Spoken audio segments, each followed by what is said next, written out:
Hello everyone, welcome back to my channel. তো আজকে শনিবার, সারা সপ্তাহের খাটাখাটনির পর কালকে রোববার, একটা দিন ছুটি। তো একটা দিন তো নিজেকে দেওয়াই যায়, তাই না? কারণ এটা আরও আমার মনে হচ্ছে, কারণ স্কিনটা আমার অত্যন্ত ডাল হয়ে গেছে। এক তো কিছুদিন আগে ঘুরে এসেছি, তারপরে কিচ্ছু সেলফ কেয়ার করা হয়নি। আর আসার পর থেকে একটানা অফিস, আর যা গরম পড়েছে, স্কিনের হাল পুরো বেহাল একদম। তো আজকে বাড়িতে এসেছি আমি, তাই ভাবলাম যে একটু স্কিন কেয়ার করা যাক। তো আপাতত কিছু হোম রেমেডি আমি ট্রাই করছি। এতে কি কি আছে আমি বলে দিচ্ছি। আমি এটা এর আগে, বিয়ের আগে কিছুদিন ইউজ করেছিলাম।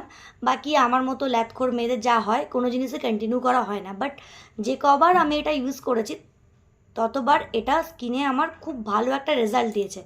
তো দেখা যাক, আজকে মনে হলো যে এটা ইউজটা করে দেখি, অনেক দিন হয়নি করা।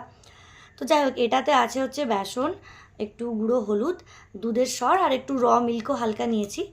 আর তার সাথে মুসুর ডালের যে গুঁড়ো, সেটা আমি এটাতে অ্যাড করেছি। তো দেখা যাক, এটা অ্যাপ্লাই করা যাক। এটা স্কিনে 10 থেকে 15 মিনিট মতো রাখতে হবে। তারপরে এটাকে নর্মাল প্লেন জলে এটা ধুয়ে ফেলতে হবে। তো আমি এইভাবে স্কিনে একটু অ্যাপ্লাই করে নিচ্ছি।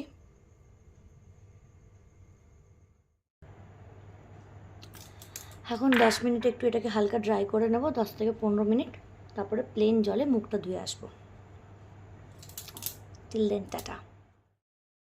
10 মিনিট হয়ে যাওয়ার পর আমি স্কিনটা ধুয়ে আসলাম। স্কিনটা যে কী পরিমাণ ক্লিন লাগছে, সেটা তোমরা এই ফেস প্যাকটা ইউজ করলে বুঝতে পারবে।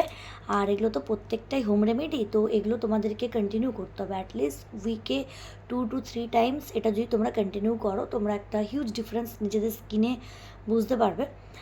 আর তো এটার পরে অবশ্যই একটা ভালো ময়েশ্চারাইজার মাস্ট। তো এখন আমি একটা ময়েশ্চারাইজার লাগিয়ে নেব।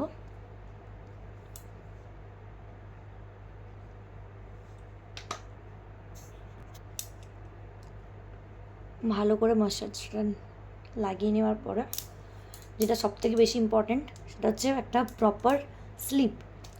খাওয়া, জল ঠিকঠাক পরিমাণে ইনটেক করা, আর একটা প্রপার ঘুম ছাড়া কোনো স্কিন কেয়ারেরই তুমি প্রপার আউটকাম বুঝতে পারবে না। তো অনেক জ্ঞান দিয়ে ফেলেছি। আপাতত আজকের মতো এটুকুই। দেখা হচ্ছে খুব তাড়াতাড়ি নেক্সট ভিডিওতে। টিল দেন, সবাই ভালো থাকবেন, ভালো রাখবেন। টাটা।